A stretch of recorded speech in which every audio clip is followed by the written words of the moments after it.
Hi everyone, this is my Lab 2 Lines of Charge lab. I'm Jill Riley and I'm in Section X11 for Physics 2212.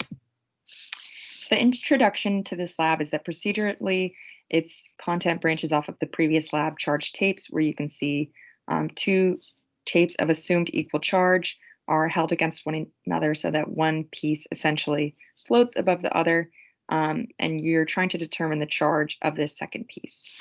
So measurements are taken to determine excess charge on the piece of clear tape B, and the intent of this new lab is to model this interaction computationally using more advanced principles. Last lab, we identified each piece of tape as a point charge, and so we were only looking at each of these objects by a single point, but this lab, an approximation of the electric force is made with the assumption that charge is distributed evenly across multiple different points to get a more accurate picture.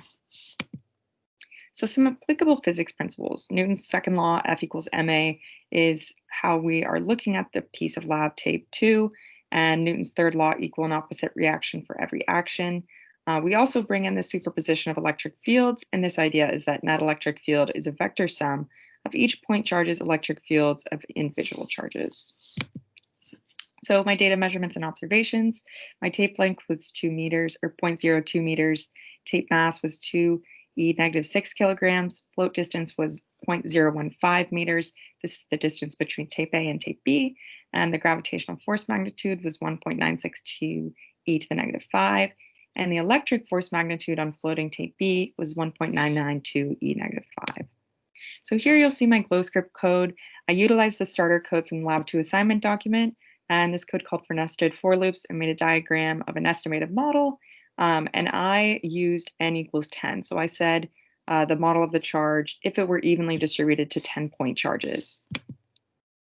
Here you'll see where I included that. And I got Q by messing around with these ending numbers and trying to make them the same because they should equal one another. The electric force should be equal to the gravitational force for the floating piece of tape. So my Q value turned out to be 7.49 e to the negative 1 based on this estimate. This is my glow script model showing the 10 estimated point charges. And here you'll see 1.992 e to the negative 5 for an electric force value, and gravitational force was about 1.962 e to the negative 5. So questions. What if I had modeled each of my tapes as a single point charge like the previous lab? The answer is that they would be the exact same as my previous lab, given that the measurements had not changed for a charge of 9.9 or 9.89 e to the negative 10. However, with my new model, which more evenly distributes charges, I saw an estimate of 7.49 e to the negative 1 coulombs. Why do these estimates differ? What is the difference between them? They differ because I superimposed the charge on multiple places this time, which more evenly distributes the estimated charge value so that this lab's model is actually more accurately resembling reality, as charge is not just located at a single point as it was estimated to be in lab 1. More questions. What was the magnitude of the charge on one piece of tape as calculated by the computational model? I got 1.992 e to the negative 5 coulombs. And assumptions that I made, I assumed that each U tape had made about the same amount of charge evenly distributed along the length of the tape. That's my lab 2. Thank you so much. Have a great evening.